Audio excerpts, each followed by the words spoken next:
15ই August ভারতবর্ষের স্বাধীনতা দিবস। স্বাধীনতা দিবস এলেই কিছু বীর নেতাদের কথা স্মরণে আসে, যাদের মধ্যে অন্যতম হলেন নেতাজি সুভাষচন্দ্র বসু। হেমর চিত্ত পুণ্য তীর্থে জাগরে ধীরে, এই ভারতের মহামানবের সাগর তীরে। হেথায় দাঁড়ায়ে দুবাহু বাড়ায়ে, নমি নর দেবতারে, উদার ছন্দে পরমানন্দে বন্দনা করি তারে। এই বীর নেতাকে ভক্তি ও শ্রদ্ধা জানিয়ে স্মরণ করি তাঁর কীর্তি ও কৃতিত্বকে। স্মরণের এই বালুকা বেলায় চরণ চিহ্ন আঁকি, তুমি চলে গেছো দূরে বহু দূরে, শুধু পরিচয়টুকু রাখি। ভারতবর্ষ তখন পরাধীন সাম্রাজ্যবাদী ব্রিটিশ শক্তির একতরফা স্বৈরাচারে। ভারতবর্ষের মানুষ তখন নির্যাতিত নিপীড়িত। দেশ তখন পরাধীনতার তমসায় আচ্ছন্ন। দেশের এই দৈন্য, এই কালিমা অসহনীয় হয়ে উঠেছিল দেশের তরুণ দলের মধ্যে। নির্ভীক ভঙ্গিমায় তারা নেমে এসেছিল ব্রিটিশের বিরুদ্ধে লড়াই করতে। ঊনবিংশ শতাব্দীর শেষাংশে এবং বিংশ শতকের প্রারম্ভিক লগ্নে সূচিত হয়েছিল সেই দীপ্ত সংগ্রাম। ভারতবর্ষের মানুষ চেয়েছিল স্বাধীনতার উজ্জ্বল কমনীয় আলো। ঠিক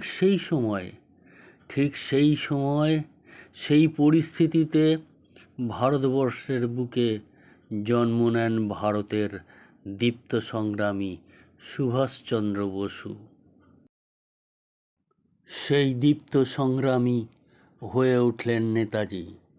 তার সেই উদ্দীপ্ত করা বাণী আজও আমাদেরকে অনুপ্রাণিত করে। ওঠো, জাগো হে ভারতবাসী, আর ঘুমাইও না, ওই দিন আগত প্রায়। ঝাঁপিয়ে পড়ল তরুণ তাজাদের দল ব্রিটিশের বিরুদ্ধে। শুরু হলো রক্তক্ষয়ী সংগ্রাম। বলি হলো অনেক তরুণ তাজাদের প্রাণ। ভারতবর্ষ স্বাধীন হলো বটে, কিন্তু আজও আমরা সেই স্বাধীনতার উজ্জ্বল কমনীয় আলো থেকে বঞ্চিত হচ্ছি দিনের পর দিন। ধর্মের নামে বিগত কয়েক বছর ধরে চারদিকে চলছে সাম্প্রদায়িক হানাহানি ও সন্ত্রাসমূলক কার্যকলাপ। চলছে লড়াই ও যুদ্ধ। এই যুদ্ধ ও হানাহানির জন্য সাধারণ মানুষ বিভিন্ন রকমভাবে ক্ষতিগ্রস্ত হচ্ছে। যুদ্ধের জন্য মানুষ না পারছে সুস্থির মনে কোনো কিছু চিন্তা করতে, না পারছে সঠিকভাবে কোনো কাজ করতে। ধনী গরিব, নারী পুরুষ সবাই চাইছে পৃথিবীতে শান্তি ফিরে আসুক। শান্তি ফিরে আসুক পৃথিবীর প্রত্যেকটি দেশে। শান্তি ফিরে আসুক শহরের প্রত্যেকটি অলিতে গলিতে। শান্তি ফিরে আসুক প্রত্যেকটি গ্রামে গঞ্জে। যুদ্ধ ও সন্ত্রাসমূলক কার্যকলাপ মানুষকে শুধু ভাবায় না, মানুষের চলার গতিকে, সভ্যতার গতিকে পিছিয়ে দেয়।